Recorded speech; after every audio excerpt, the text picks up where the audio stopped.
It's 11 o'clock, and this is Sportsline. Good evening, everyone. Welcome to Sportsline. I'm Ron Rimmer. And I'm Warren Wood. Glad you could join us tonight. Lots of football ahead. A preview of the PFC final this weekend, NFL Thursday night action, and high school ball as well for you this evening. Also, we look ahead to the U of R Cougars season opener tomorrow against the U of A Golden Bears, and more lockout stuff too. First off, though, the Riders and the Lions getting ready to go. Riders have decided on their kicker this week. Paul McCallum emerged the winner of the duel with Mike Lazecki, and the former Lion will now kick against his former mates on Saturday afternoon.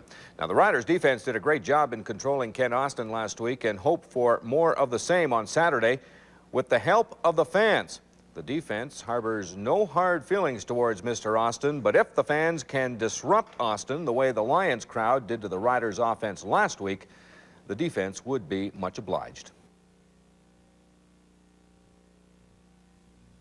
This is a great sort of situation. I mean, I'd love to see the stands filled with people screaming and yelling, making tons of noise to make Kent upset. I mean, that's fun. That's fun for the fans. In all honesty, it's way out of hand. I mean, the guy's just moved his family. It's no big thing, really. But I think as far as the fans go, it's great. Let them have fun. Bring their goose calls or whatever they want to bring to the stadium, and I think that'll be fun. But, you know, as far as we're concerned, Kent's just a good quarterback that got traded. I hope they lay it on even thicker. You know, anytime you can get into a quarterback's mentality, I think as a defensive back, that's what you like to do the most, because then he begins to think more on, you know, one individual than the whole thing. And then once you can't see, you know, it definitely causes problems for him. Another walkthrough for Vida there, too. How many's that this season? The Calgary Stampeders are in Hamilton Sunday. The Tabbies hoping the presence of Doug Flutie will help sell some tickets, which the Ticats desperately need. But if Flutie doesn't bring in the crowd, maybe a couple of crazy fans will. On a downtown Hamilton street, high atop a building at the base of a billboard, two students from Mohawk College are doing their best to help the Ticats flog tickets. They've been at it since Thanksgiving Day, and while it's impossible to say how many tickets they have helped sell, the one thing the two know for sure, at night, it gets cold. The first night we almost had to shut her down. It was really cold. That's about the coldest. You have to be here to understand how cold it was. The whole sign was shaking in the wind. It wasn't too bad last night, though.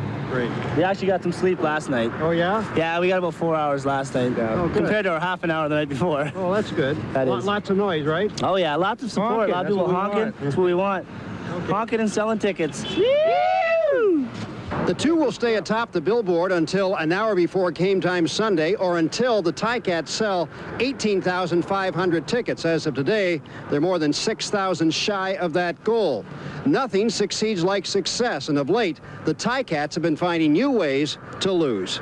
2 weeks ago, the Ticats defense surrendered 28 points in the final quarter and lost to the Argonauts by 3 points. Last week against Edmonton, specialty teams gave away the game with a winning point on a missed field goal. The CFL still rewarding failure, but the point was enough to give the Eskimos a victory.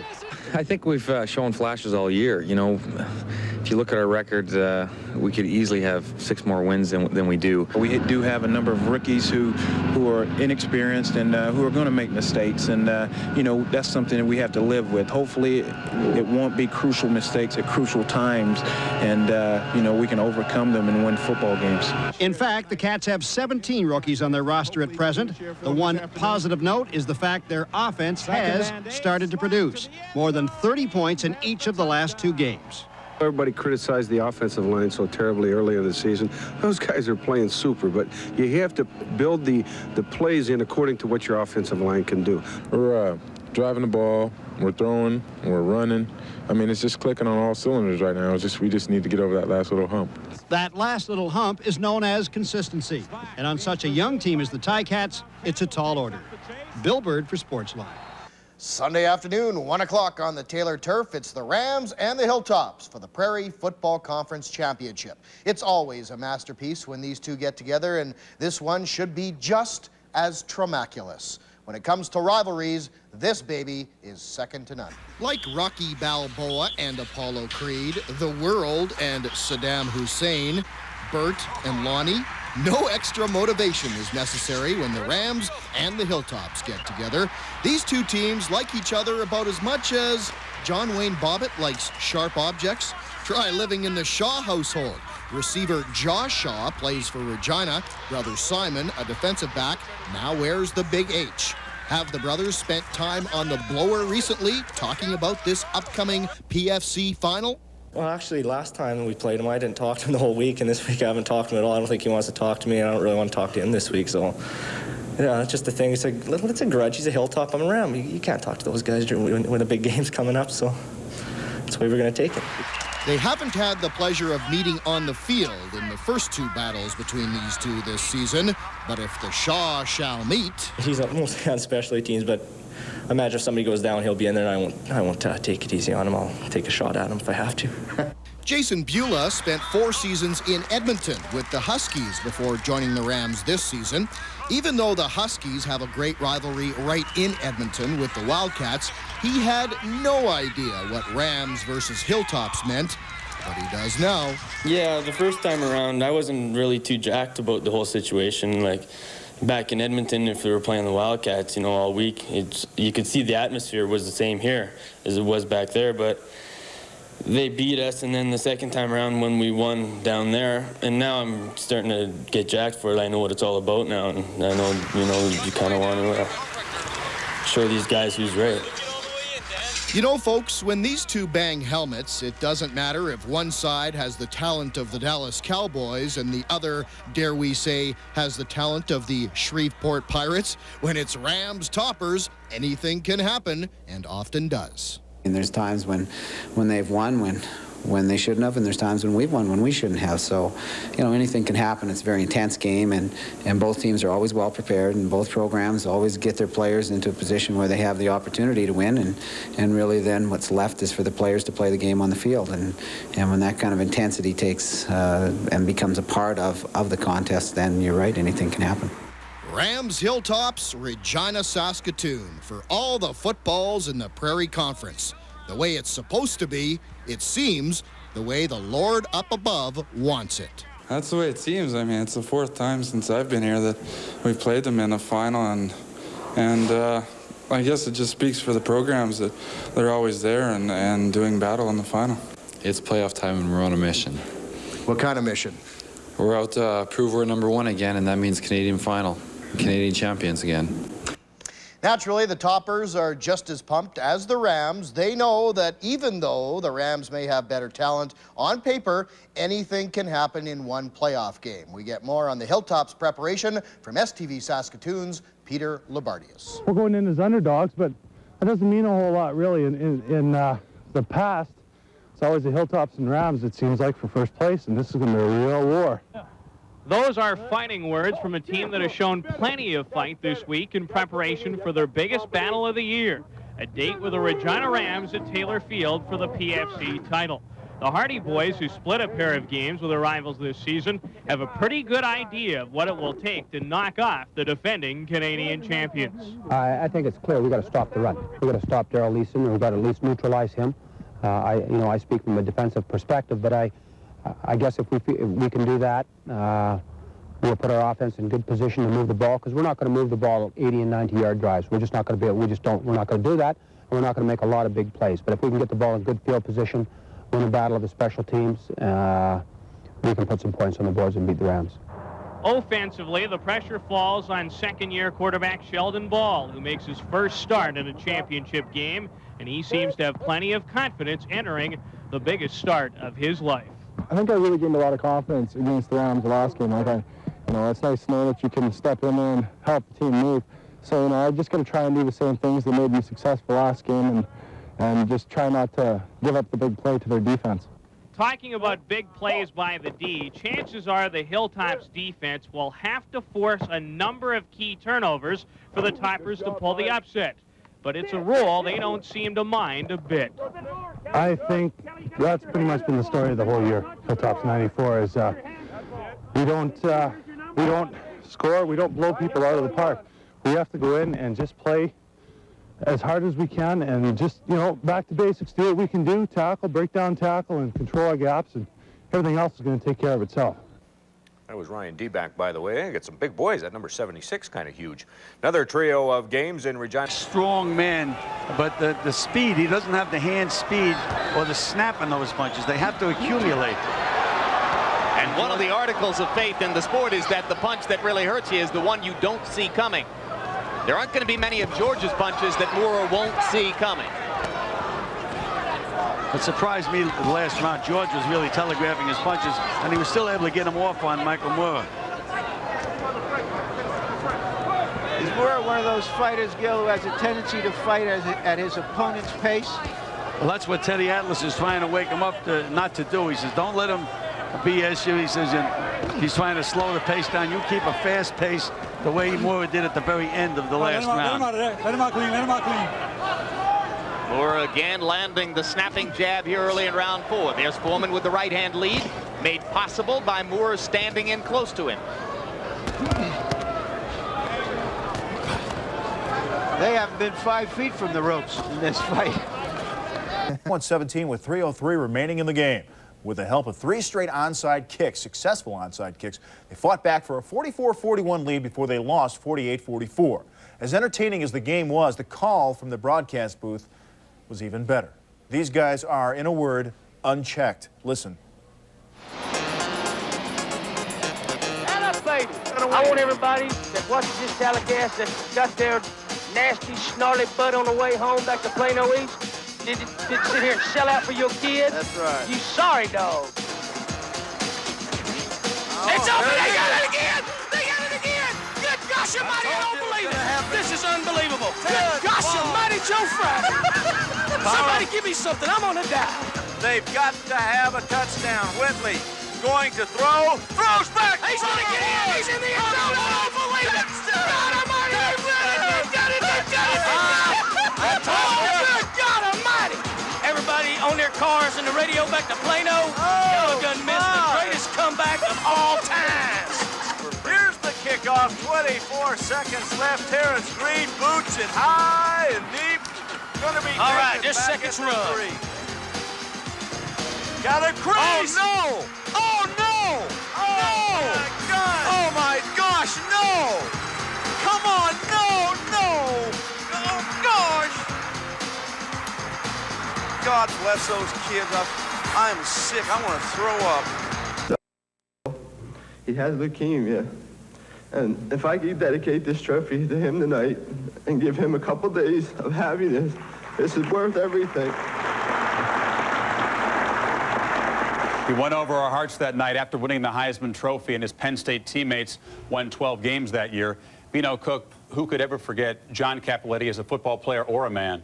Yes, the speech that he made that night 21 years ago ranks as one of the great speeches in the history of sports, along with Win One for the Gipper and the farewell speech by Lou Gehrig at Yankee Stadium. John, when did you decide to have the trophy given to Joey? Well, you know, there was a lot of things going on at the time, and I was trying to put a speech together up in the room that afternoon, and at the very end is really, I think, when it came to that point where I wanted to say this and I wanted to do this, and it just kind of happened. I didn't plan it that way. It just kind of popped into my head, and that's what I really felt like had to be done. The speech itself, John, what you wrote in the afternoon, is that what you said in the evening, or did it change? It changed. It pretty much took over when I got up there and I saw my family, and maybe I didn't even plan to do that much, but it just started to happen that way, and I'm glad it did, and there was no turning back at a certain point. John, I'm sure you've looked on with pride and amazement at both Nittany Lions candidates this season, but as a former running back, talk about the season that Ki-Jana Carter had. Well, I think that Ki-Jana had a great season. He's accomplished an awful lot for a junior. He's had a consistent year. He's played well. He's been a team player. He's been fortunate to play on a team like that, which I think makes everybody better. But individually, I don't think he could have had a better season or done more things and stayed in there the whole year the way he did. All right, John, thank you very much for joining us. We wish continued success to you. You know, since John Cappelletti, no Penn State player has won the Heisman Trophy. And since 1978, no Nittany Lion has finished in the top 5. It was Vicina in '78. But that will change tonight because Ki-Jana Carter had the kind of season that's impossible for voters to ignore. It's hard to look flashy in Penn State's uniforms, but Carter's smoothness and agility, his rare blend of ballet-like grace and pure power, left spectators gasping and defenders grasping at air. Ki-Jana's average yards per carry was a stunning 7.8, best among the top 25 rushers. He scored a touchdown once every 9 carries, and despite limited playing time in routes, Carter joined Cappelletti and Kurt Warner as Penn State's only back-to-back 1,000-yard rushers. Of course, Ki-Jana, part of that devastating Penn State offense that, Lee, we've kind of watched this year with awe. Football teams in the nation, and I've got Bobby Ingram. Bobby Ingram, I've got you on the air. Tell me, Bobby, Penn State had an explosive offensive team, one of the best college football teams in the history of offensively. Tell me, what role did Ki-Jana Carter play in your team's success? He played a big role. You know, he's the type of back that every team wants, and he's the type of guy who can break the big play any time. When he has the ability to do that, teams have to focus on him, and that allows us to make big plays down the field. You know, this is an interesting situation. You room with Ki-Jana Carter, and they say you never know somebody until you live with them. How is it to live with this guy, Ki-Jana Carter? Aside from the fact that he snores very loud and he's messy and sometimes lock me out of the room, you know, he's the perfect roommate. I've roomed the key since I've been here. You know, he's a great guy. You're both juniors. What do you think? Is there a chance you and Ki-Jana will be back at Penn State next year? I'm not sure what's in Ki-Jana's future plans, but personally, I plan on attending Penn State for another year, coming back for my senior season. Good, Craig. I got you a scoop there, my friend. You're the one guy I need scoops from. I appreciate that, Coach. Ki-Jana Carter, your roommate, talking there. A lot of great players on y'all's ball club this year. Do you think, though, when it comes to individual awards such as the Heisman Trophy, that maybe some of the votes may have hurt you? I think so, but I'm not arguing with that, you know. Like I said, I've been saying all season, my main goal was going 11-0 and have our team a chance to go to the Rose Bowl and have a chance for a national title. And we accomplished those 2 goals. So whatever awards come with that, you know, after that is just fine. But right now I can't argue, you know, I can have it, like I said, I can have a better season. My team can have a better season, so I'm really on cloud 9 right now. A lot of people talk about your running skills, but from you, what makes you a great running back? I guess my combination of size and speed, you know, for my weight, you know, I'm pretty fast for a running back, and my ability to break tackles. Is there a point in time in your career at Penn State that you ever realized you woke up one morning and said, hey, I can play at a higher level than most of these guys? Yeah, I think really last year, my sophomore season, after we played USC, you know, the first game against Minnesota had 100 yards and unlimited play time, and then USC I had limited play time, but I still had 100 yards. And I think after that, I just gained confidence that I can play with these people. What does it mean for you to be sitting right here tonight? Words can't even explain, you know, being with other 5 great guys, you know, I'm just very pleased to be here. So much tradition here, prestige. Got to meet the old Heisman winners, and as just people, I'll share friendships for the rest of my life. All right, enjoy the evening. It's a great time for you. To put his 7.8 yards per carry into perspective, only one other Heisman running back has had that kind of average. Mike Rozier with a 7.8 as well. Ki-Jana, one of the few guys in the room who's taken ballet lessons, but it served him well on the football field. We'll return to State College later on in the show and also hear from Kerry Collins. But coming up next, we'll speak with our next finalist for the Heisman Trophy, Alabama's Jay Barker, when we continue.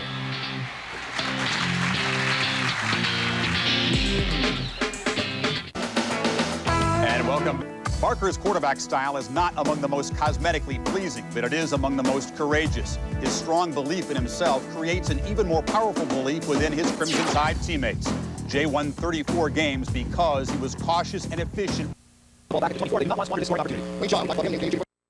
week, last week in their win over Thunder Bay, had 3 interceptions, a fumble recovery, 3 solo tackles, 1 batted ball for a total of 22 defensive points. That guy was all over the field.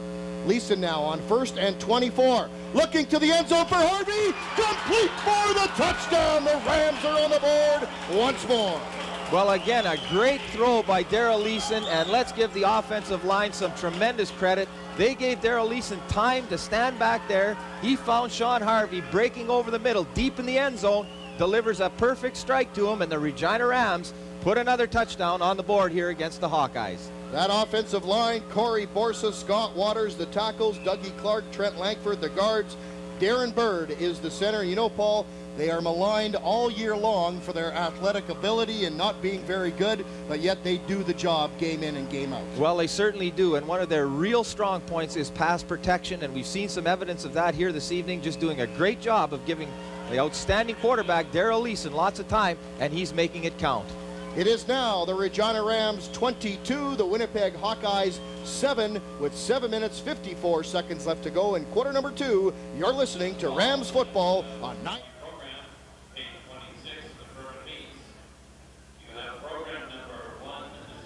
Well, after picking up where he left off last week, Sean Harvey has again made 2 sensational catches here in the first half, including the touchdown that you just saw. In last week's game, Harvey was a dominant force for the Rams receiving corps as he made some spectacular circus catches. And now back to the game and the kickoff with play-by-play man Ron Rimmer. Ron Rimmer, Paul Barnby, Ed Bankowski. We are back at Taylor Field where the Regina Rams now lead the Winnipeg Hawkeyes 22-7 with 7 minutes 54 seconds left to go in the opening half. Matt Kellett now on the kickoff, a low line drive kick. Wayne Shaw picks up at his own 5. He is across the 15 and is brought down right at about the 22-yard line. Well, again, that Regina Ram defense has really set the tone here in the second quarter. Derek Fink coming up with that interception, bringing it back for a touchdown, and then the defense doing a good job of pinning the Winnipeg Hawkeyes deep in their end. That allows the Regina Ram offense to get back in the field. They capitalize on that. So again, now we've got the Hawkeyes starting from about their own 24-yard line. They really haven't done anything here on offense, with the exception of that first opening touchdown that they managed to get. They've only picked up 1 first down here this evening. And that opening touchdown gave them good field position to start with after a turnover by the Regina Rams. They have managed just 1 first down so far in this ball game. Shoup is the ball carrier on first down and give him a gain of about 3 yards. Well, and give Dennis Losley credit again over on that far side of the field from his defensive end position. Again, a very disciplined, hard-working player for the Regina Rams. He's right in the right spot, gets a hold of that Hawkeye running back, throws him down after only a 2-yard pickup. So the Ram defense doing a good job of putting Jerry Moisey in passing situations, and obviously something that he doesn't feel real comfortable with. 6 minutes, 55 seconds left to go. 2nd and 8 for the Hawkeyes. From their own 25-yard line. Moisey's got some time. It is almost picked off by Danny Pascu.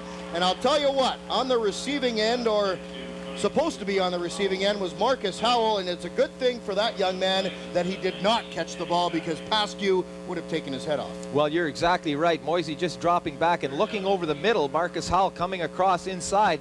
Dan Pascu was there, went for the ball, but I'm sure if Marcus Howell would have caught that, he would have paid for it dearly. Danny Pascu, a great football player, one of the most well-built athletes you will ever see. 5'8", 180 pounds in his 3rd year out of Tom Collegiate.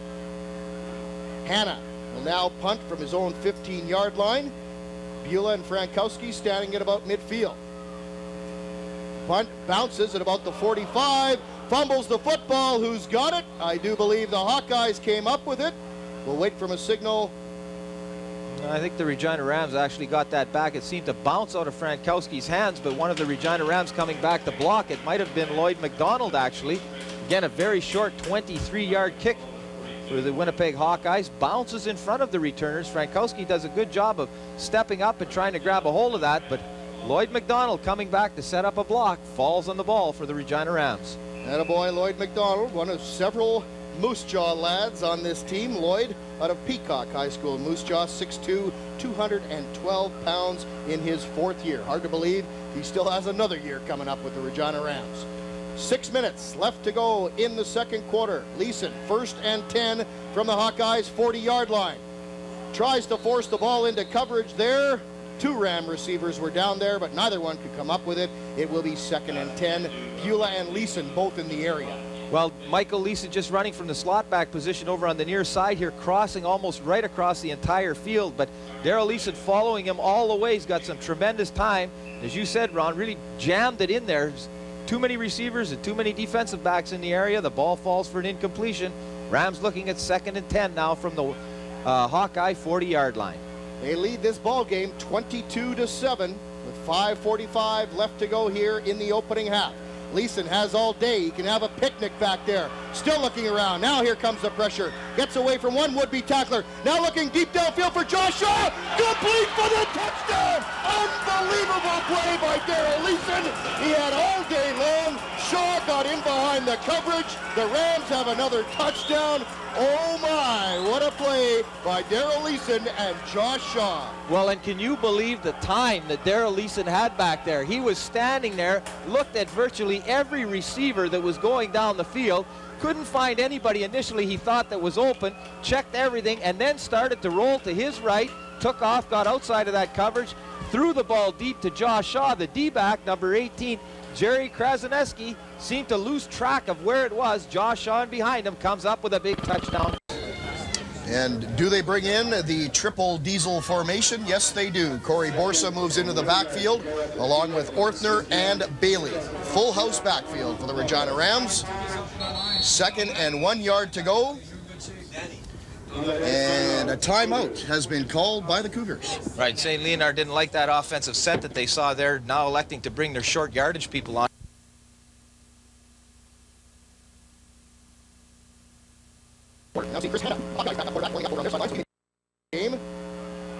Leason again looking to the end zone. Attempted for Chad Eamon, just falls incomplete. Well, some pretty good coverage. Wideouts, Dan Goodmanson will also see a lot of playing time. Sean Harvey, Chad Eamon, and Michael Leason will share the duties at the slot back position. Now 2nd and 1 to go for the Regina Rams. From about the 3-yard line of the Cougars, the give is to Bailey. He fights hard and gets right to the goal line. No signal of a touchdown as of yet. It should be a first down for the Regina Rams, and they should have 3 cracks to put it in the end zone. Well, exactly, and actually the St. Leonard Cougars didn't do a bad job of defensing that. Jamie Bailey getting up ahead of steam, but not really getting the seam that he wanted to run through. Tried to find a little crack, then put his head down and made sure he picked up that first down.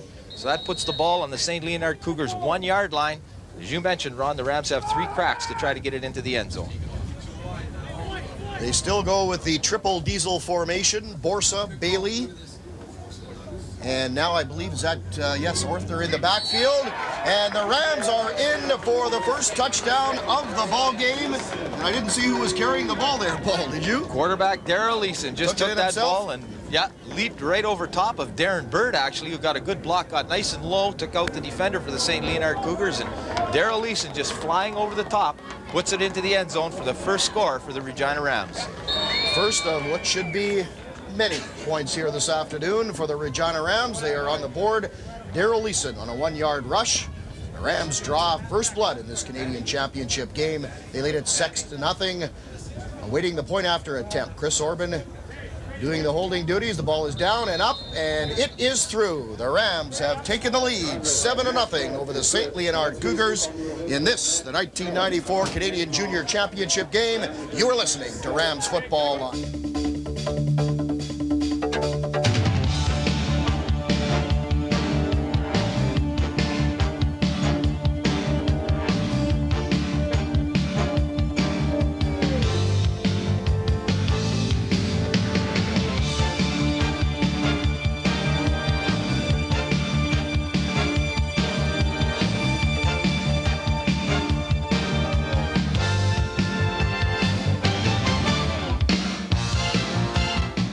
Kicking the ball off for the Regina Rams, kicks it deep into Cougars territory, and Gary Jean-Louis on the return. Not much room. The Cougars will start 1st and 10 from their own 21-yard line. Well, again, a big 56-yard boot by Matt Kellett and only an 8-yard return that time for the St. Leonard Cougars, bobbling the ball. So that's going to put them back their 21-yard line, so starting in a hole again. And first time that Regina Ram defense was on the field, they held them to 2 plays, forced them to punt the ball to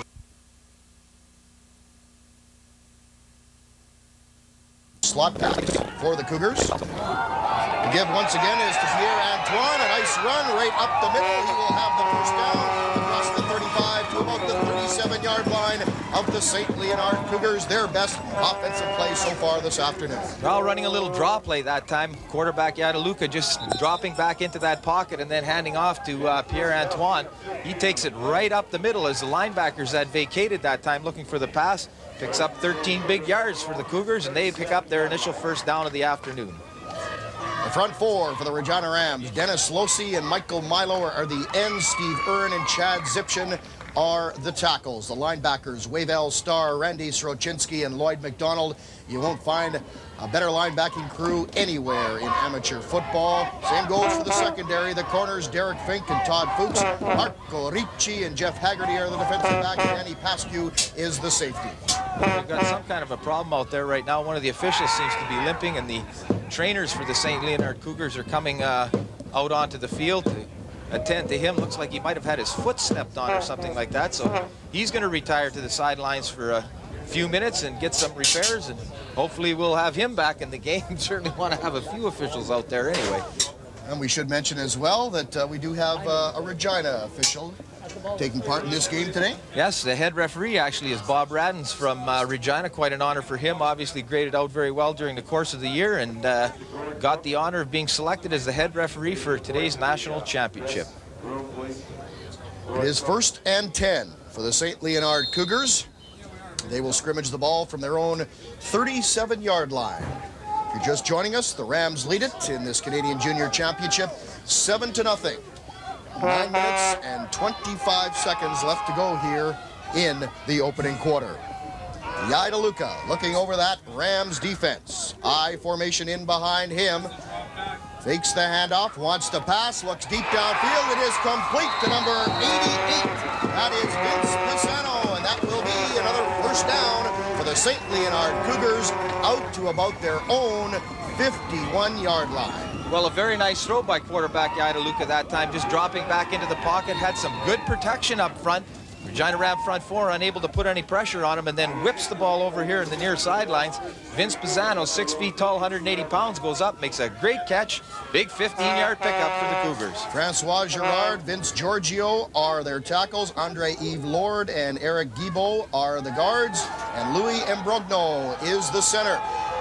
Yadaluka wants to go deep downfield. Flags are down on the play. He was looking for number 80, Sandor Ikabogo, but there are flags down. We'll see what the call is all about. Well, that's going to be offensive pass interference for sure. Cornerback Todd Fuchs had some great coverage down the field, and as he went up to make the interception, the receiver for the Cougars just grabbed a hold of him and threw him on the ground, so the officials are talking it over now, but I'm certain that it's going to be offensive pass interference against the Cougars. And it better be. Yeah, well, you never know for sure.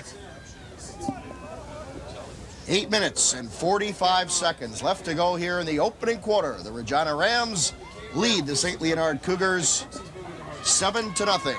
We are just underway in this 1994 Canadian Junior Championship. We should mention as well, folks, that this is a beautiful day. You couldn't get a better day for football, Paul. It's about 9 degrees outside right now. The sun is shining. Couldn't ask for anything more. Well, I was talking to some of the players and coaching staff and whatnot as we were coming over to the park, and this is the first year that I can remember in the 18 that I've been involved with the club that we haven't been preparing for a national championship in the snow or else playing it in the snow. We haven't had anything out in Regina, and certainly nothing here. As you mentioned, just a great day for football, and we're really looking forward to an exciting contest here. They are still discussing the penalty calls. And there was a holding call against St. Leonard, and the interference call did go against the Regina Rams. I'm not sure why. Well, that is amazing to me, but at least they were offsetting, so we're going to get to do that over again. St. Leonard's going to pick up 5 yards on that exchange of penalty, push the ball over center field now, so they're going to sit about the 53-yard line of the Regina Rams, and they've got a first down now and only 5 yards to go. Marco Yadaluka is the quarterback. Jacqueline Pierre-Antoine and Ralph Obus are in the backfield. They fake the give up the middle, and they look deep downfield for number 74. That is Guy Martin, but it falls incomplete. It will be 2nd and 5 for the Cougars from the Rams' 54-yard line. Well, quarterback Yadaluka that time actually had an opportunity to run. He seemed to get outside of the contain of the Regina Rams. but spotted Guy Martin down the field a bit, elected to throw the ball to him. He goes high in the air. Dan Paskey was coming over like a missile, and maybe Guy Martin took his eye off the football, couldn't come up with the catch. So now 2nd and 5 for St. Leonard on the Regina Ram 53-yard line. Let me tell you, you don't want to be a receiver and take your eye off the football when Danny Paskey was bearing down on you. We remember the big hit he put forth in the Canadian Championship last year. On 2nd and 5, Jeff Haggerty comes up to make a nice play to keep the Cougars from getting the first down. It was a complete pass, but only for about 3 yards. It will be 3rd and about 2 yards to go for the St. Leonard Cougars. Well, Sandro Jacobobo managed to catch that ball over on the far side, but took a tremendous hit. He was held up by Jeff Haggerty. Middle linebacker Randy Sorchinski, who's played 5 games with the Saskatchewan Roughriders this year, came over and laid a good lick on him. He was a little slow getting up, and St. Leonard now taking no chances, looking at 3rd and about 3, are going to punt that ball to the Regina Rams. Jeff Haggerty, an outstanding defensive play, and we've seen him all year long from this Moose Jaw boy. He leads the team in defensive points this year, 27 tackles, 8 assists, and 3 batted balls for a total of 72 points. 1 interception in there as well. Sergio Panunzio punting the ball to Chris Frankowski, fields it at his own 10, cuts back, reverses his field. He's across the 30 to the 35. Still going, and is finally forced out of bounds at the 43-yard line of the Regina Rams, where they will begin 1st and 10. A nice return there from Chris Frankowski, a Tom graduate from Regina. Well, actually a very good return, a 32-yard punt that time for the St. Leonard Cougars, but Chris Frankowski brings her back 28 yards on the return. So some good field position again for the Regina Rams now, starting out at their own 44-yard line. Daryl Leason, the #1 rated passer in the PFC, 105 completions for 210 yards and 100. And the give is to Eamon on the counter play on 1st and 10, and he will be very close to a first down as he brings the ball out to midfield. Well, again, quarterback Daryl Leason just rolling to his left and getting all of that motion flowing one way. Flips the ball back to slot back Chad Eamon coming back in the other direction. Some good blocking over on the right side of that Regina Ram offensive line. Gives him a little seam, scampers forward and gets out to the midfield stripe. The Regina Rams pick up a first down. 6 minutes and 45 seconds left to go here in the opening quarter. The Rams lead the Cougars 7-0. They are 1st and 10 from midfield. Leason drops straight back in the pocket, looks to his right, puts it up in the air looking for Josh Shaw. It is complete inside of the 15-yard line to about the 14. A nice catch, nice pass and run play. Leason to Shaw. Well, again, a little bit underthrown that time by Daryl Leason. A 41-yard pass and really didn't get his full arm into that one, but Josh Shaw did a good job of adjusting to that football well in behind the defender of the St. Leonard Cougars, and he had so much room it didn't really matter. He just slowed down a bit, made the catch. The Regina Rams are down inside the 15-yard line of the St. Leonard Cougars. Mike Maurer, lone back in the backfield. Shaw split wide to the right, Beulah on the left. The pass is complete for Chad Eamon down to about the 10-yard line. He is brought down there, and we also have flags down on the play. Well, it looks like St. Leonard's going to be offside. They were going to try to come with a blitz that time to see if they could get some heat on Daryl Leason. Did a good job actually at taking that snap, starting to roll out, pulled up, found Chad Eamon over on the far side of the field out in the flat, delivered a perfect strike. Much better throw by Daryl Leason that time. He's racked up quite a bit of yardage here this afternoon, but hasn't looked particularly sharp in doing so, but everything seems to be working and proving effective. It is offside against the St. Leonard Cougars. That will move the yardstick 5 yards, and it will be 1st and 5 for the Rams from the 10-yard line of the Cougars. Orthner and Maurer are in the backfield. Goodmanson wide to the left. Shaw is on the right. Leason gives to Maurer, goes off tackle, the right side, fumbles the football, it is loose, and the Cougars have it. They will take over deep in their own zone at about their own 6-yard line. 1st and 10, we have, Paul, our first turnover of the ball game. Well, the only time we saw the Regina Rams in trouble this year was against the Saskatoon Hilltops, and they fumbled the ball 5 times in that particular game, lost all 5 of those fumbles.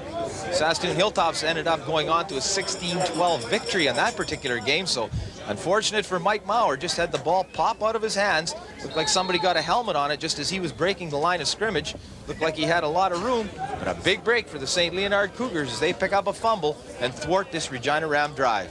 5 minutes and 40 seconds left to go here in the opening quarter. The Rams lead the Cougars 7-0, but the Cougars now have the football. 1st and 10 from their own 7-yard line. Some early movement. Idaluca gives the ball to Jacqueline Pierre-Antoine, but they whistle it down, and it will be an illegal procedure against the Cougars. That will march the ball back 5 yards. Well, credit that to the defense of the Regina Rams this time, as middle linebacker Randy Sorchinski was coming on a blitz, and obviously when the offensive linemen saw him moving up into that position, they're unable to stay in their stance, moved a little bit early. Official blew the play dead right away. That'll push them back another 5 yards. They're going to be starting now from about their own 3-yard line. So St. Leonard backed right up to their goal line here. 1st and 15 with 5 minutes and 20 seconds left to go in the opening quarter. The Rams lead it 7-0. Idaluca pitches to Pierre-Antoine, and he is brought down right at the line of scrimmage. Might even be a loss of 1 or 2. Lloyd McDonald in there with a host of Ram tacklers. Well, again, some big pressure from that Regina Ram defense. Linebackers coming hard across the line of scrimmage. Jacqueline Pierre-Antoine trying to get outside of that rush, but he's unable to get around that corner. Drop him for about another yard loss on the play, so they'll be back to about the 1-yard line. It looks like the ball is going to be spotted down at now. 2nd and about 15. Beautiful afternoon here in St. Leonard, Quebec. We are at Parc Hébert. Very nice facility. Good crowd on hand today as well, Paul. I imagine the seats fill about 1,000 people in here today, and there's a few extras standing on the sidelines and so on and so forth. A few outside of the walls didn't want to pay to get in, so they're peeking over the screen. It is 2nd and about 16 yards to go, and Idaluca takes the ball back into the end zone, goes down on one knee, and gives up the safety. Well, probably a pretty good play on their part. Obviously, kicking into that wind, the Regina Rams do have a bit of a wind at their back right now, electing to give up the 2 points rather than put the Rams almost in direct scoring position right away. But that will give the ball back to the Rams, as St. Leonard's going to be forced to kick off from their own 35-yard line. So far, the Rams have been able to move the football. The Cougars have not been able to, but they did come up with a big turnover here as the Rams were pressing for another touchdown. And the score remains 7-0 for the Rams over the St. Leonard Cougars. Well, we'll check that. It'll be 9-0 because they got 2 points on the safety now. Pardon me. Excuse me. You don't want to give them all the points. Is that a rouge or a safety? Well, that depends on who you're talking to. Ed would call it a rouge. Most people call it a safety. The Cougars will now kick off from their own 35-yard line, standing deep in their own zone at about their own 20-yard line are 3 Ram returners, Frankowski, Goodmanson, and Jason Beulah. What a thrill this must be for young Jason Beulah. Spent almost his entire junior career in Edmonton, and this year moved to play with the Regina Rams for a chance at a Canadian championship, and that's exactly where he is right now. Goodmanson fields the ball at his own 20. The wedge forming in front of him, brings it up the middle, and he is brought down at about the Rams' 40-yard line. They will scrimmage 1st and 10. We have got to take a break. The Rams lead it 9-0 over St. Leonard. You are listening to Rams Football.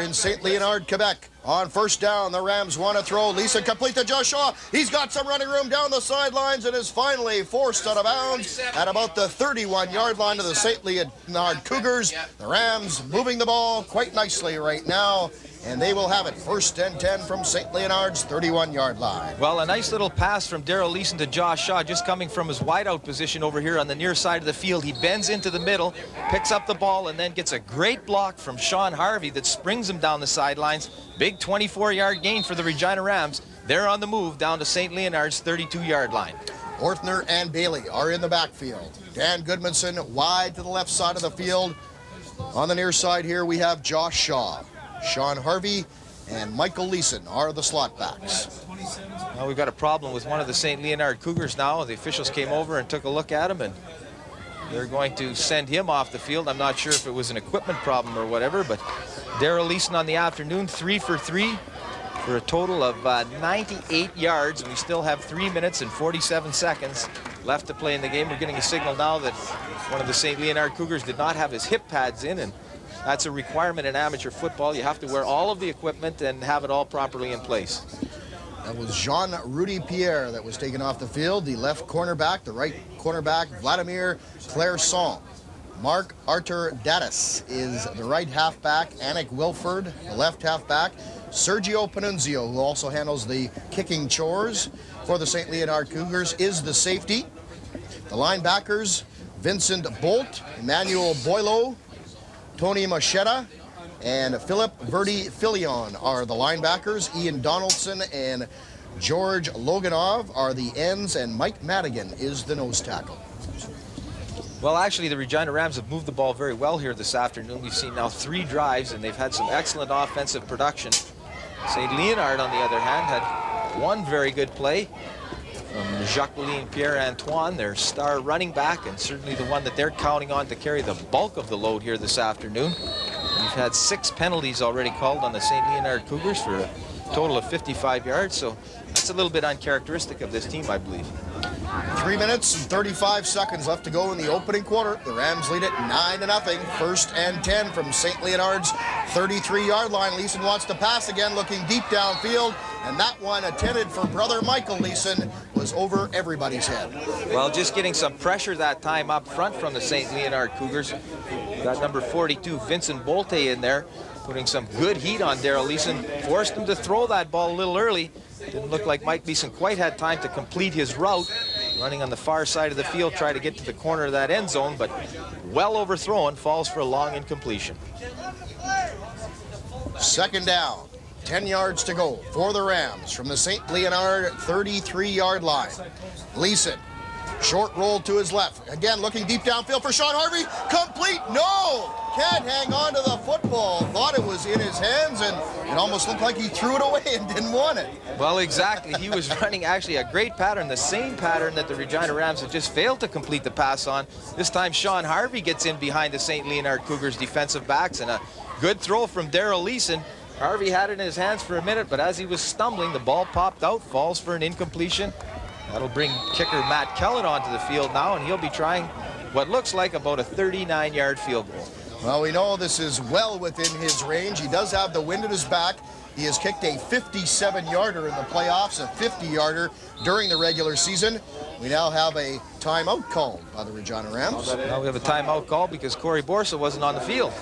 Supposed to be on there, and then suddenly noticed that he was standing on the sidelines when the field goal team was out there, stepped onto the field, and immediately called timeout. So that'll keep the Regina Rams where they are, although they do burn up one of their timeouts that they have for the first half here, and we'll have everyone line up again and let Matt Kellett try that 39-yard field goal.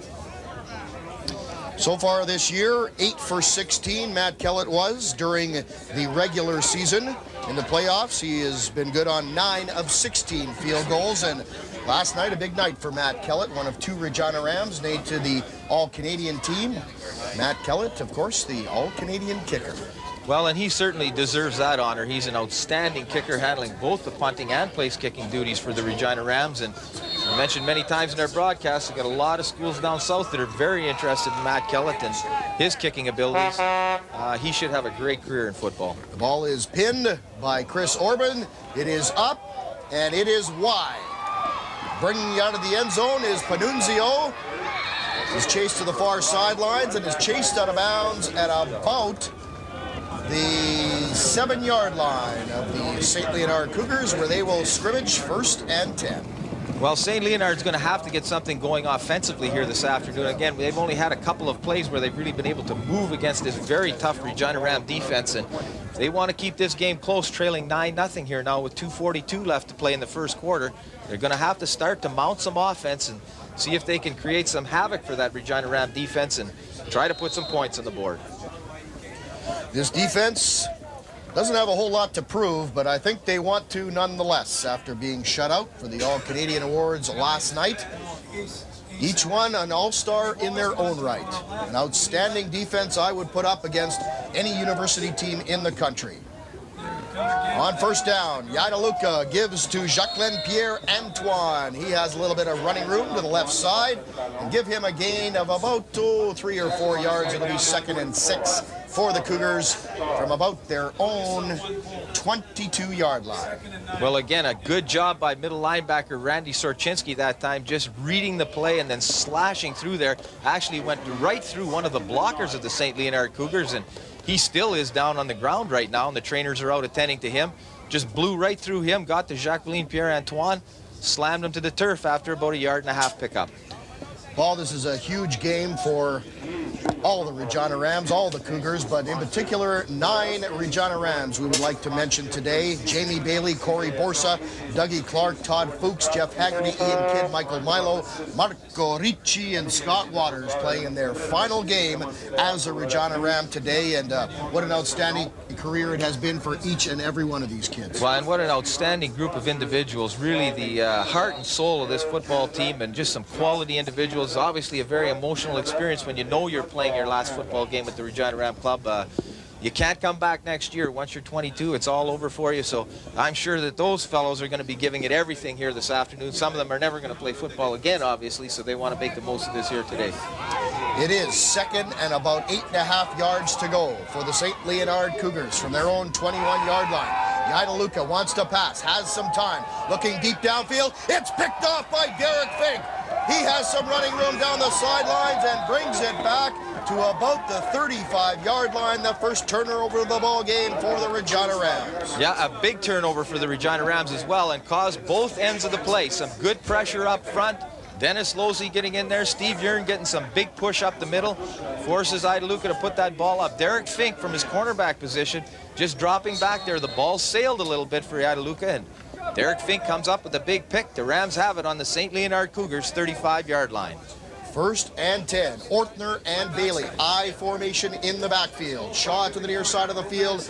We have Jason Beulah wide out to the left. The pass is complete to brother Michael Leason. That will be a first down inside the 25 to about the 23-yard line of, actually they're marking it about the 21-yard line of the St. Leonard Cougars. In any case, it is a first down for the Regina Rams. Well, the Regina Rams running triple receivers to the far side of the field.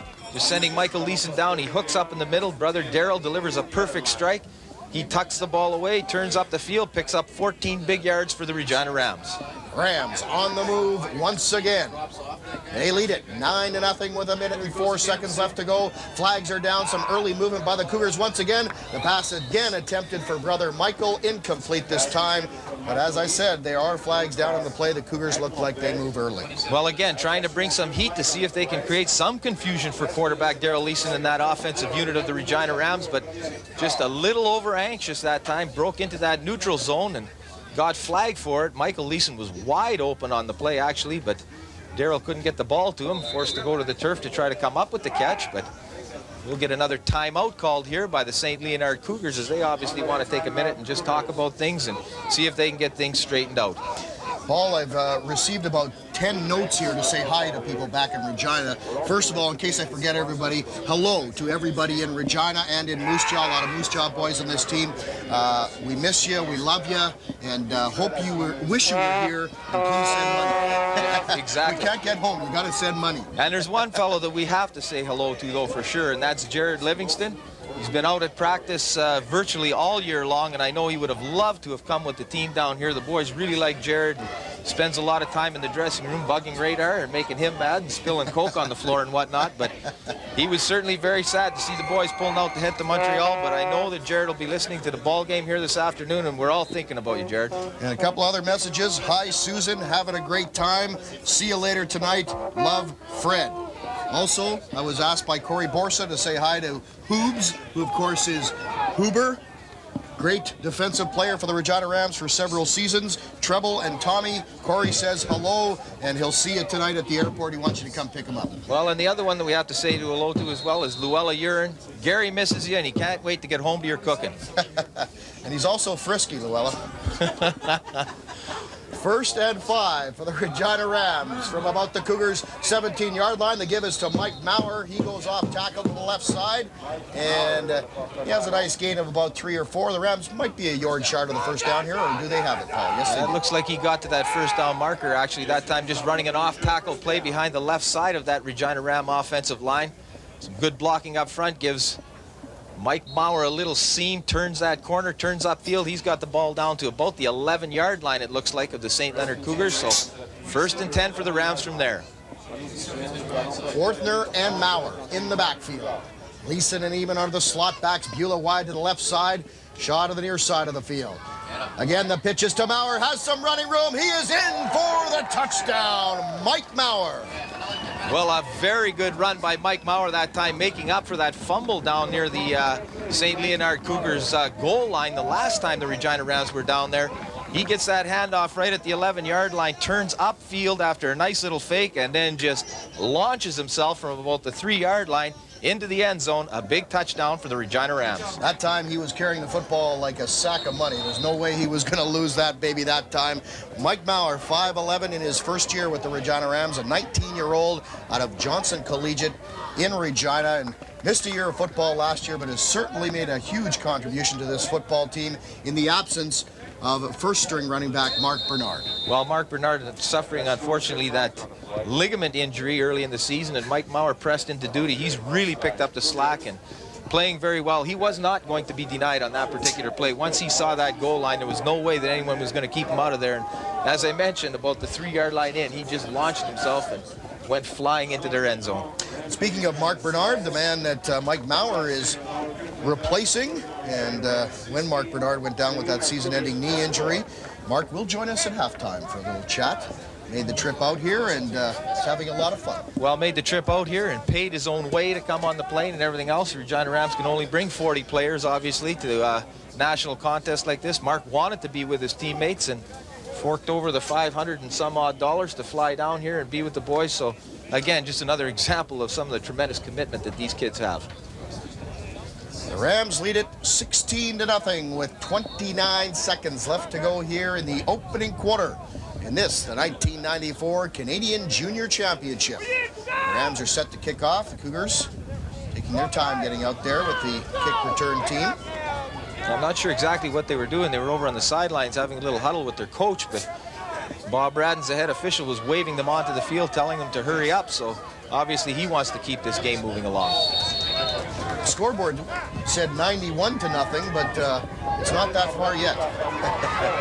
On the return, the Cougars deep in their own zone, try and bring it up the middle. And we do have some late flags down on the play. The Cougars return the ball to about their own 25-yard line. On the return, didn't catch that number, was it number 71 for the Cougars, Brenson Barthelus.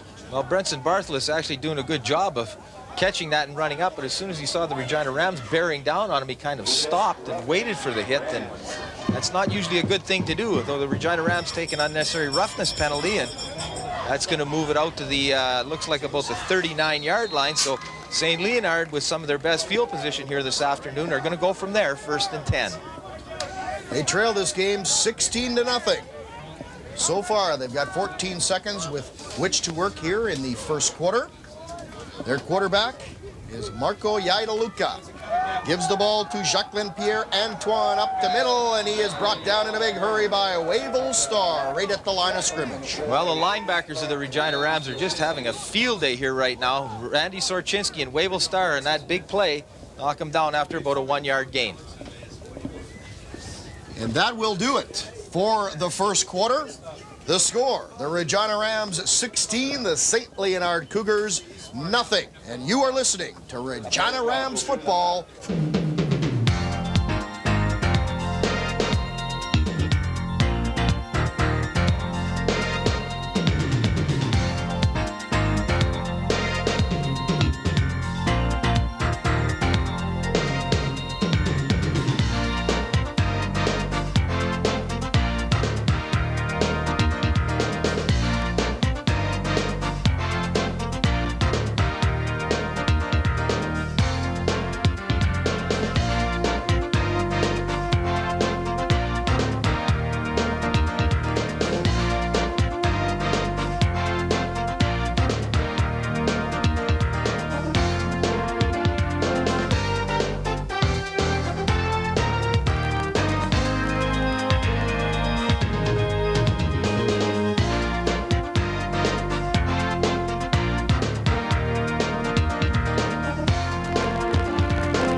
Ron Rimmer, Paul Barnby, and Ed Bankowski back at Parc Hébert in St. Leonard, Quebec, where the Regina Rams lead the St. Leonard Cougars 16-0 in the Canadian Junior Football Championship.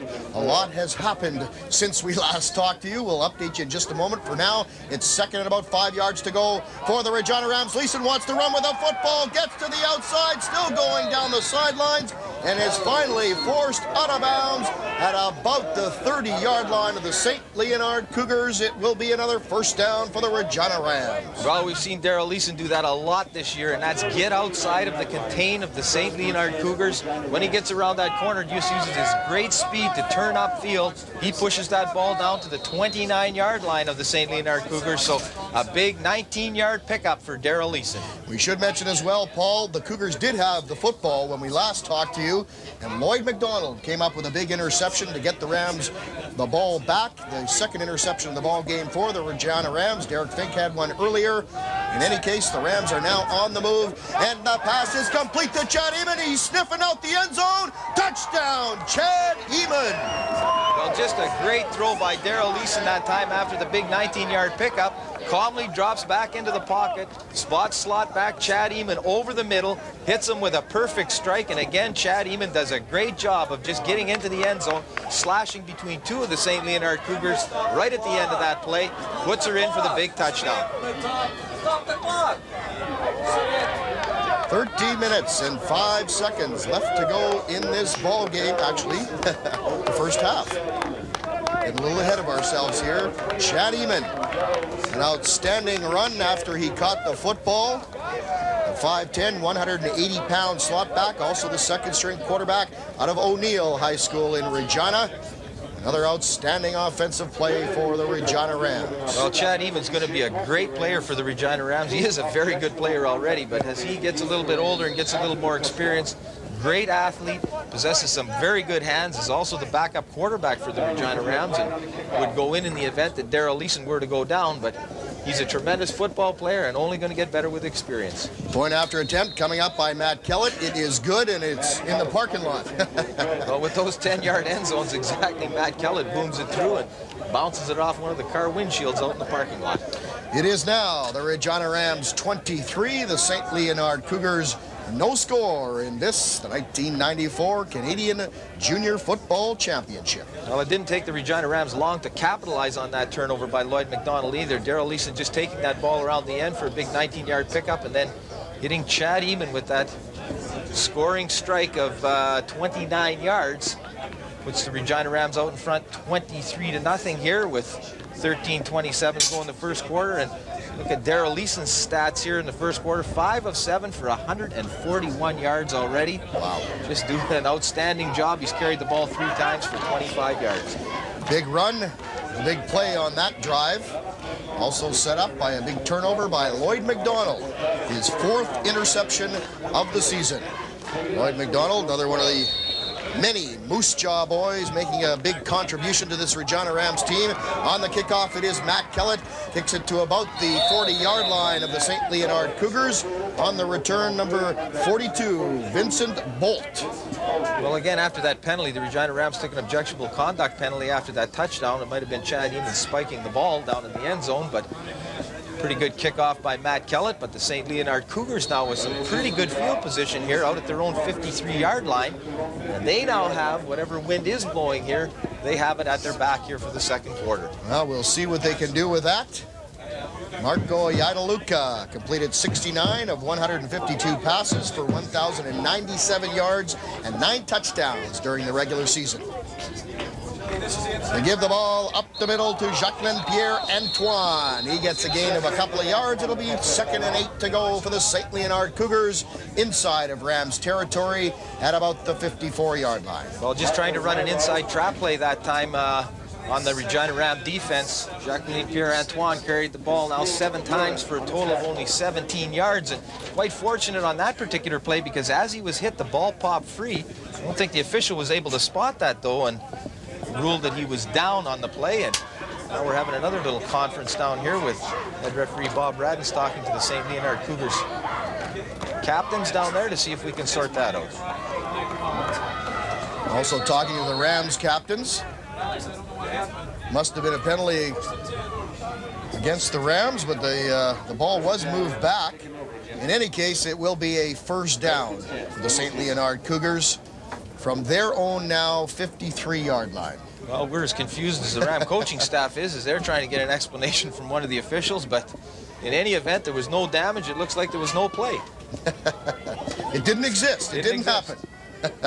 11 minutes, 52 seconds left to go here in the second quarter. Yadaluka wants to pass, looking for Jacqueline Pierre-Antoine. It is incomplete, though. It will be 2nd and 10. Cougars from their own 53-yard line. Well, some big heat that time by rush end Mike Milo, coming from his far side position over there, just bearing down on quarterback Yadaluka.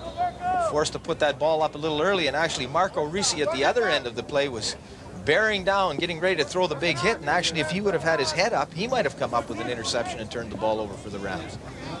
Michael Milo having an outstanding year for the Regina Rams, 6'2", 219 pounds in his 4th year out of Ituna High School in Ituna, Saskatchewan. The pride of Ituna. Yeah, playing a little 6-man or 9-man football out there. Big jump up to the Rams, but he certainly made it and been a great player. The give is to Jean-Louis Gary up the middle. He's still running hard, and he will be very close to a first down for the Cougars inside of Rams territory at about the 47-yard line. Well, and Dennis Losey's just shaking his head out there right now as he had that running back all wrapped up right at the line of scrimmage, but Jean-Louis Gary just managed to spin away from him.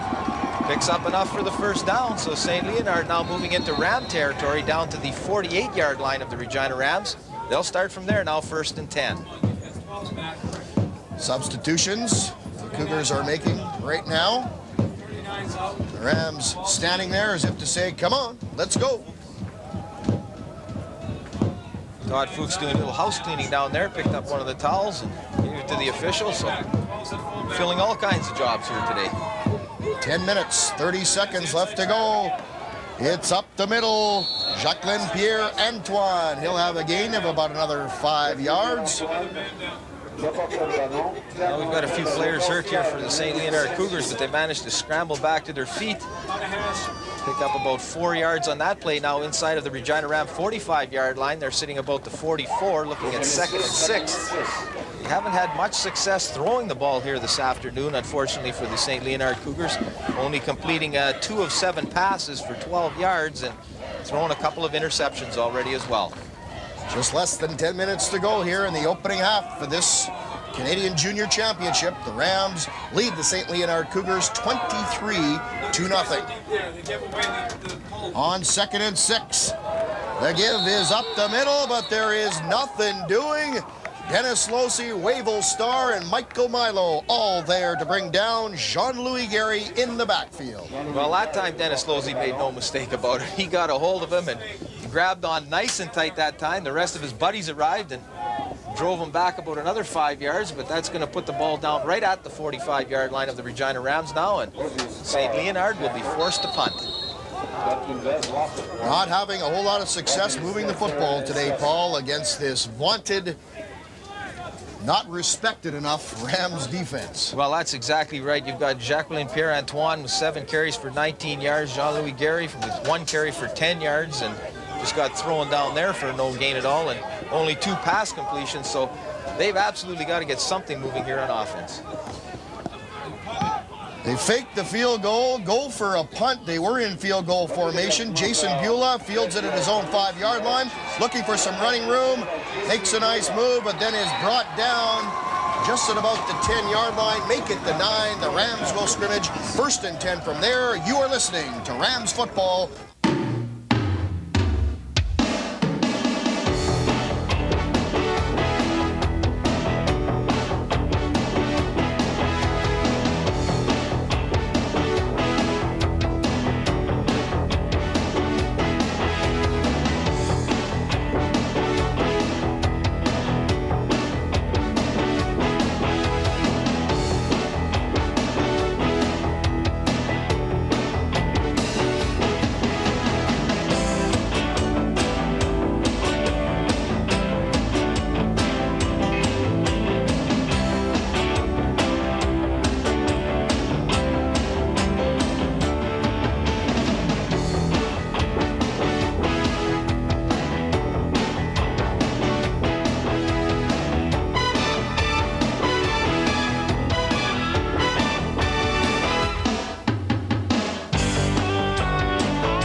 Paul Barnaby and Ed Bankowski back at Parc Hébert in St. Leonard, Quebec, where the Regina Rams lead the St. Leonard Cougars 23-0 in this Canadian Junior Football Final.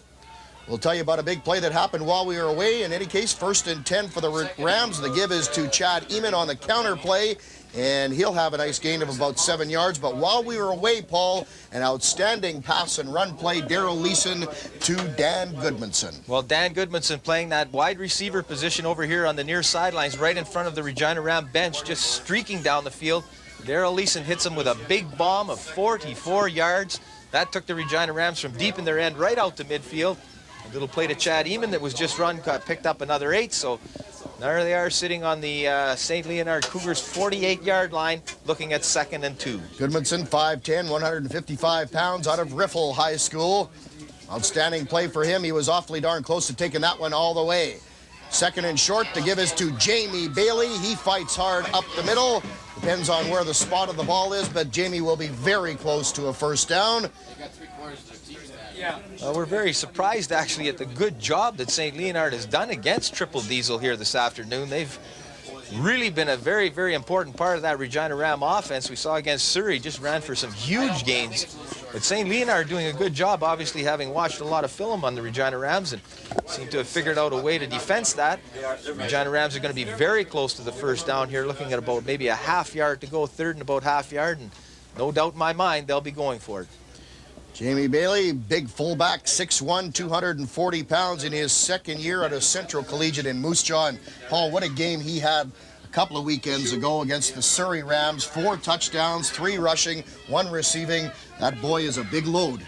Oh, he is. He's a tremendous load. And one of the things that's so amazing about Jamie Bailey is the fact that he's so agile and so quick for a person that's that big. And he's really just a great athlete. Played a lot of junior hockey and came to the Regina Rams last year. Unfortunately, only had him for 2 years. Would have been great to have seen him in a Ram uniform for the full 5. And what he might have developed into a football player is really quite scary. Jamie Bailey, one of the 9 young fellas playing their final game of junior football to date. It'll be 3rd and about half a yard to go for the Regina Rams. And they are certainly going to go for it here. Well, there's no question they'll be going for it now with a 23-0 lead, 6 minutes and 54 seconds to play here in the first half. Sitting on the St. Leonard Cougar 47-yard line. They'd like to add to that lead if possible. 3rd and short from the St. Leonard 47-yard line. Leeson keeps it himself. Goes over the guard and will have the first down to the 45-yard line. Well, just a straight-ahead push that time, lining up in Triple Diesel, but Daryl Leason, as he did on that touchdown, he scored the first one of the ball game, just taking it in behind that big offensive line and surging forward down to the 45-yard line. Rams pick up another first down. 6 minutes, 45 seconds left to go in the 2nd quarter. This is the Canadian Junior Championship from Parc Hébert in St. Leonard, Quebec. The Rams lead it 23-0. On first down, Leeson on the draw play. Actually, I thought he was on the draw play, but he faked us out too, gave the ball to Ortner. Well, what he did actually is the old hidden ball play where the center just snaps the ball and holds it in that snap position. Daryl Leason takes off and leaves it on the center's rear end. Todd Ortner runs up and grabs it from in behind the center, but unfortunately for him, as the field opened up, he fell down. He had all kinds of room to run and slipped down just as he took that ball from center Darren Bird. So Regina Rams trying a little trick play here, but it didn't work that well. Beautifully executed by Daryl Leason. On 2nd and 10, Leeson has some time. Wants to throw, complete to Brother Michael, has some open field, looking for the end zone, but no, he is forced out of bounds at about the 5-yard line.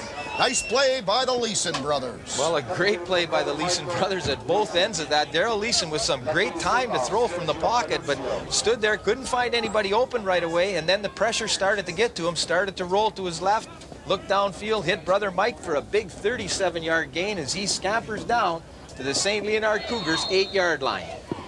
Rams sniffing at the door once again. They lead it 23-0 with 5 minutes and 35 seconds left to go here in the 2nd quarter.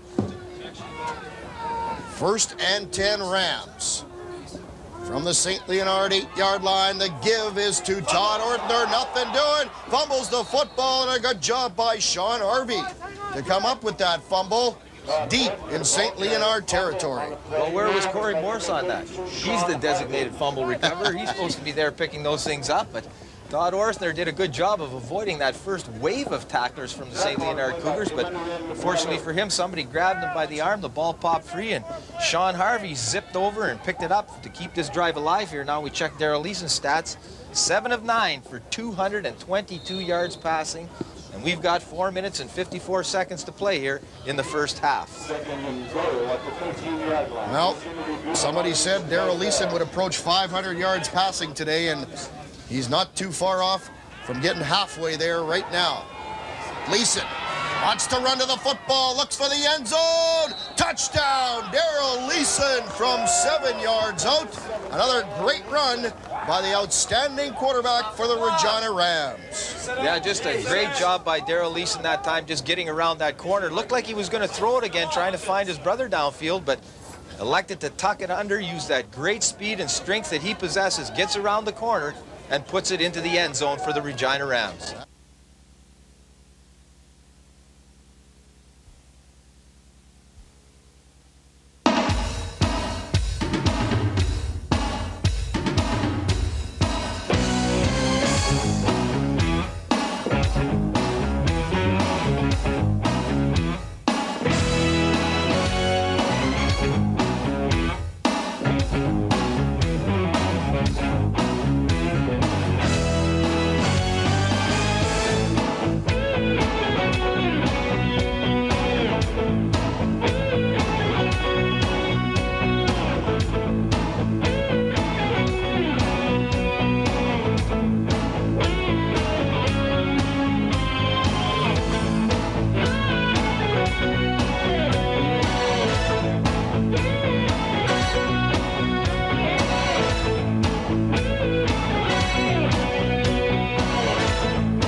Parky Bear in St. Leonard, Quebec.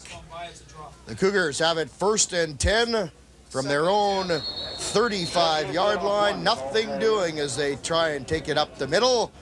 The Rams defense playing hard here this afternoon. Randy Sroczynski, Lloyd McDonald in there, as well as Michael Milo on the tackle. Well, they've got everybody over there right now, and St. Leonard not showing much diversity here on offense. Obviously, they've had some real difficulty getting their running game going.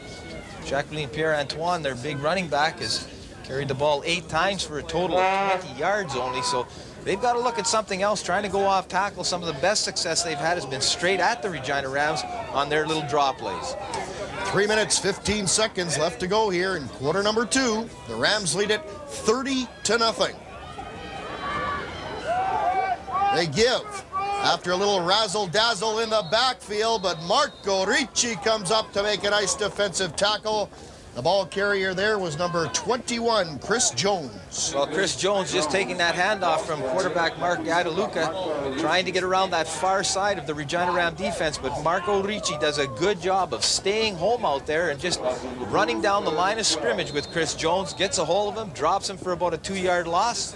So St. Leonard is going to be forced to punt the ball back to the Regina Rams again.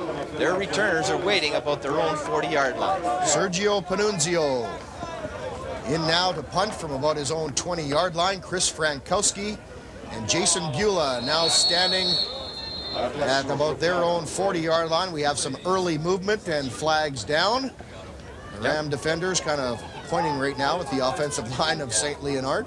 Yeah, looked like illegal procedure that time. One of the offensive linemen just came out of his stance as Lloyd McDonald was moving up, looking like he was going to be coming on a real pressure play on that punt, but he wisely elected to go across the line of scrimmage and bump into one of the St. Leonard Cougars after he noticed that they had moved. They seemed to call offside against the Rams and illegal procedure against the St. Leonard Cougars. How does that work? We're not quite sure. We don't know how that works, but it looks like St. Leonard is going to get some yardage, and then Bob Braddens calmly tells the other official to bring it back. It's got to stay at the line of scrimmage. We've got offsetting penalties, so we had one official saw it as an offside, one saw it as illegal procedure. Oh, okay. That's we're not sure what to do, so let's call them both. It's like it didn't happen again. In any case, Panunzio almost has that punt blocked, but it is Jason Beulah from his own 40-yard line, nowhere to go. Some great special teams work there by the St. Leonard Cougars as they brought down Jason Beulah as soon as he caught that football. Well, actually, that's right. They got some good penetration downfield and got right on top of Jason Beulah, let the ball bounce in front of him, and then immediately grabbed a hold of him and threw him down. But we do have a flag over on that far side of the field. Looks like it's going to be an illegal block against the Regina Rams. That's the call right now from head referee Bob Braden. So that will back the Regina Rams up a bit now, move them down to their own 30-yard line. Looks like they're going to put the final spot about the 32-yard line. 2 minutes, 36 seconds left to go here in the opening half. It's been all Rams so far. They lead it 30-0. They have it 1st and 10 from their own 30. Jamie Bailey and Mike Maurer in the backfield. The pass to the far sidelines attempted for Josh Shaw. It is incomplete, and there are flags down all over the football field. Well, there's flags down all over the place because we've got illegal substitution called on the St. Leonard Cougars. Didn't have the right personnel on the field that time, and as a result, we're trying to get somebody madly onto the field to provide the coverage, but officials weren't going to stand for that. They make the call, and that'll give the Regina Rams some of that yardage that they gave up on that illegal block back, and they are going to start now just outside of their own 40-yard line. It has been, Paul, a great ride for the Regina Rams so far this season. 7-1 in the regular season, 4-0 in the playoffs, outscoring their opposition 199-20 so far in the 4 playoff games.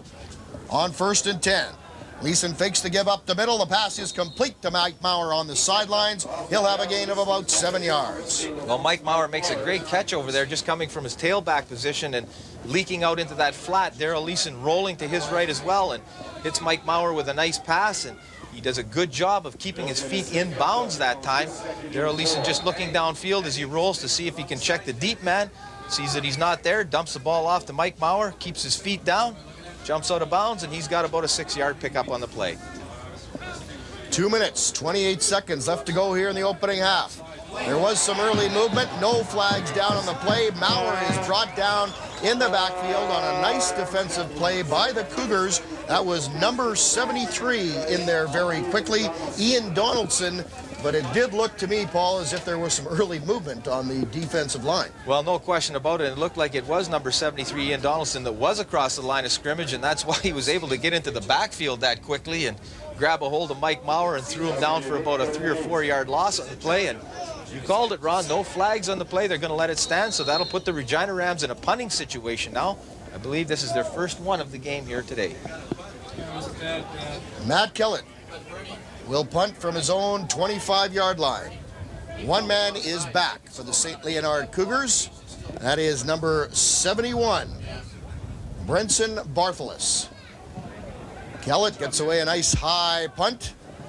It takes a bad bounce as it heads back towards midfield. Number 28 picking up the ball there, Jean-Rudy Pierre, and he is brought down inside of Cougars territory at about the 47-yard line. Actually, there was 2 spots there by the referees, and they were about 7 yards apart. Well, obviously going to get together here and get it down at the right spot, but that bounced back a bit for Matt Kellett. He got away a fairly good kick that time, but as the ball came down on the turf, it landed on its nose and bounced back towards the Regina Ram coverage team that was coming down. Chris Frankowski trying to get out of the way, and St. Leonard Cougars pick it up. There's no penalties on the play. They'll start from their own 53-yard line. Marco Iadaluca is the quarterback.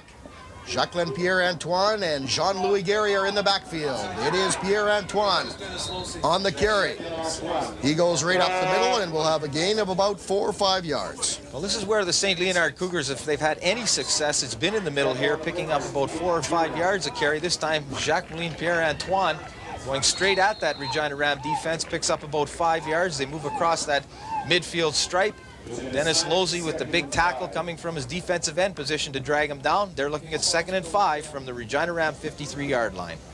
A minute, 35 seconds left to go here in the opening half. The Rams lead it 30-0 over the St. Leonard Cougars. 2nd and 5. Yadaluka has all day to pass, looking across the middle. Attempted for number 88, Vince Pisano, but flags are down and they are calling interference, I do believe, on Danny Pascu. I don't know about that one. Well, it looked like Dan Pascu just came around him to try to knock that ball down. Pisano was high in the air over the middle of that Regina Ram defense, and the official was in behind and probably didn't have as good a look at it because he was in behind, but just trying to go right at the heart of that Regina Ram defense. Idaluka with the throw down there. Dan Pascu comes up, falls for an incompletion, interference call. It is 30-0 for the Rams over the Cougars. You are listening to Rams Football.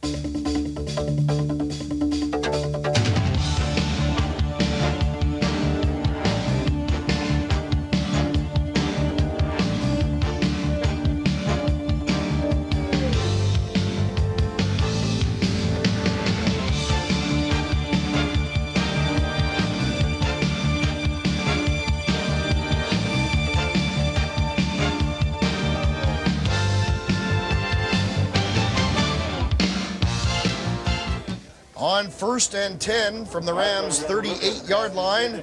Yadaluka attempting a pass over the middle. It fell incomplete. They will be 2nd and 10 from there. Well, just trying to get that ball again down over the middle where they have had some success against the Regina Rams, what limited success it has been this afternoon. But that time, some big pressure from the front four. Forced them to throw that ball a little bit early. This is the area of the field the Regina Rams like to blitz in. We'll see if they send the middle linebacker, Randy Sorchinski.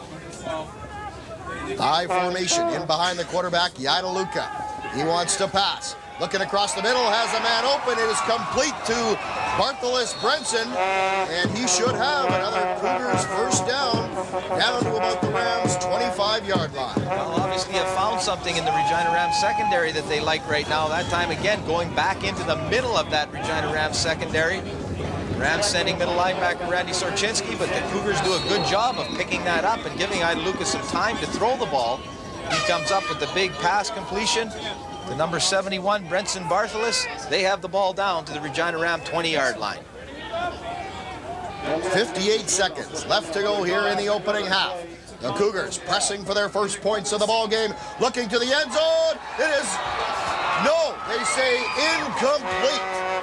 The pass looked to be caught by Sandro Iacobo, but they say no good. Well, Iacobo is just incensed right now. Actually, the official was in a very good spot that time. Iacobo went down to the turf to see if he could come up with that catch, and a good throw by quarterback Mark Idaluka. The ball wobbling a bit that time, but he goes down to the ground, and it might have bounced off the turf. Very tough for us to tell, but the official was right on the spot. He comes up with the call, no completion. They're looking at 2nd and 10 now from the Ram 20-yard line. Well, possibly a bit of bad luck. The St. Leonard Cougars right there. And they'll try it again here on 2nd and 10 from the 20.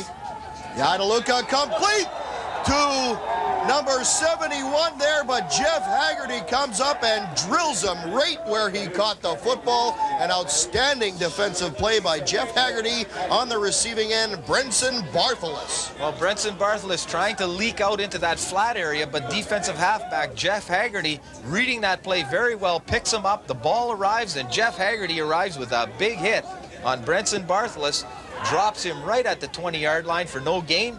Regina Rams will take a timeout here now and let the St. Leonard Cougars think about what they want to do here, trailing this ball game 30-0 with 45 seconds left to play in the first half. It has been all Regina Rams so far, folks. The Cougars looking to put their first points of the ball game up on the board right now. Possibly a couple of plays earlier. A little bit of bad luck. Looked like it might have been a touchdown to Sandro Iacobo. If that would have been a catch, it would have been a great one because the ball was out in front of him. He dove right at the goal line, tried to come up with it. Very difficult for us to see from our vantage point here in the press box whether it was a completion or not, but the official was right on the spot beside him, and he waved it off immediately, so he must have seen that ball hit the turf and bounce up into his arms. St. Leonard Cougars very happy to be in this football game.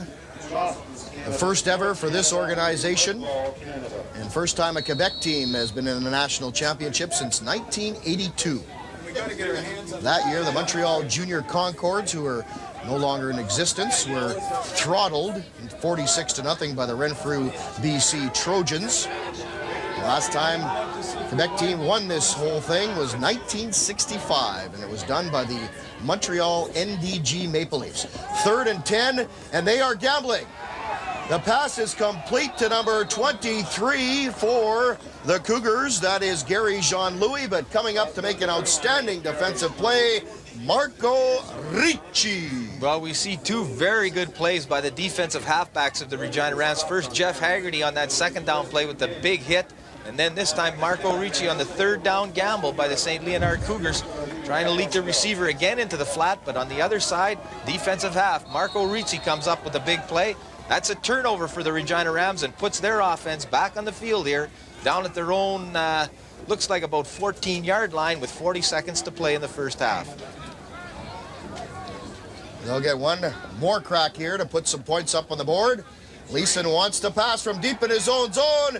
Tries to get away the screen pass. Flags go down as there was not a receiver in the vicinity. Well, there was a couple of the linemen were out there. Daryl Leason obviously grabbed a hold of by the defensive lineman of the St. Leonard Cougars and tried to dump it off. Unfortunately, he didn't have one of his running backs there. Had a couple of the offensive linemen and they wisely let the ball fall to the turf, but I think they're going to call him for illegal grounding and spot it where he was thrown down back at about the 3-yard line. So Regina Rams looking at 2nd down and a lot of real estate. They've got to get out to the 24-yard line for a first down. So 2nd and about 21. They've only got 35 seconds with which to work, but they will be heading to the dressing room at halftime with a comfortable lead. Nonetheless, they lead the Cougars 30-0 in this, the 1994 Canadian Junior Football Championship. Now from their own 1-yard line, Leason wants to run, goes up the middle. He'll get back about 5 or 6 yards of the yards he lost, but it will be 3rd and long for the Regina Rams. Well, 3rd and long for sure. Again, still have to get out to the 24-yard line for that first down. When Matt Kellett punts this ball, he might be lucky to get it over that first down marker, actually, as he will be punting from his own end zone. 31 seconds here. The Regina Rams would definitely like to get out of this first half with their shutout intact. Probably not supposed to talk about that, but we might as well put a little pressure on him anyway. Coming up at halftime, Paul will have some statistics for you, compiled by the one, the only Ed Bankowski. Also, we will chat with injured running back Mark Bernard. And I'm not going to call him Ray today. Matt Kellett punting from his own end zone. It is high, not too deep. Bounces at about the Rams' own 35-yard line. Cougars letting it bounce around. Bartholus Benson runs backwards, which was not a good idea because he is brought down at about the 50-yard line, and that will do it for the first half. My friends, it is the Regina Rams 30, the St. Leonard Cougars no score in this, the Canadian Junior Football Championship of 1994.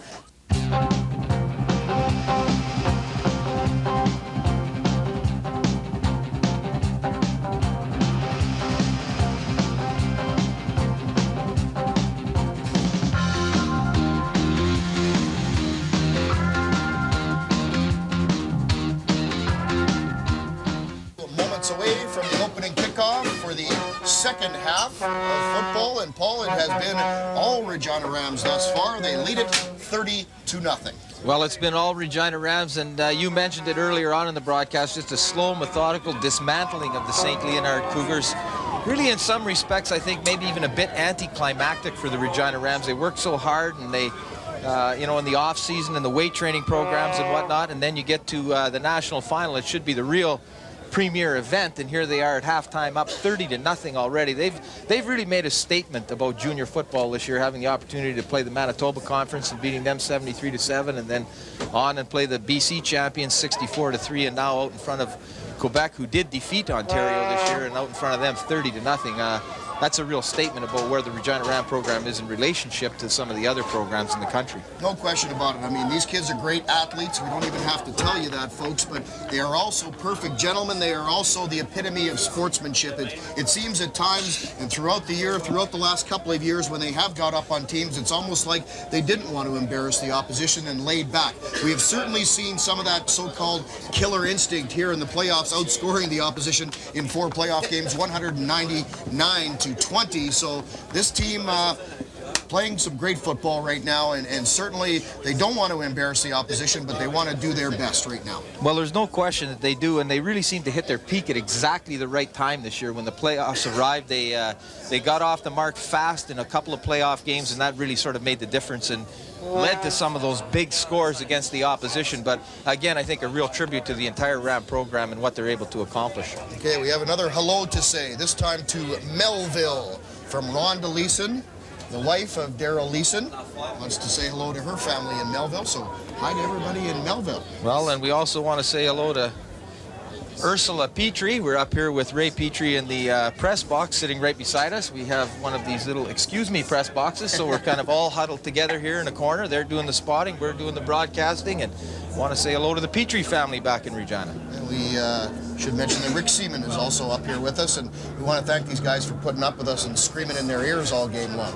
Well, he'll be telling us to say hello to the Jap attack shortly, so we better get that done too.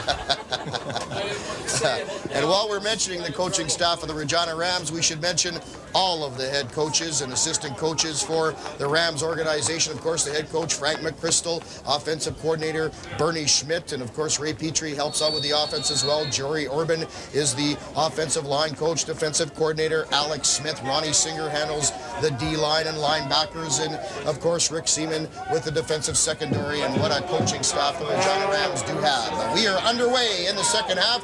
Jamie Bailey on the return, and he fights hard up the middle and is brought down after a nice run at about the Rams' 41-yard line, where they will scrimmage 1st and 10. Well, Jamie Bailey got a little bit of a head of steam up that time, taking that short kickoff from the St. Leonard Cougars, and one of the Cougars come running down the field with a big head of steam up as well, and tremendous collision. It took him a few seconds to shake the cobwebs out and get back to his feet, but welcome from a young man from Moose Jaw, Jamie Bailey, dishing out some heavy-duty punishment.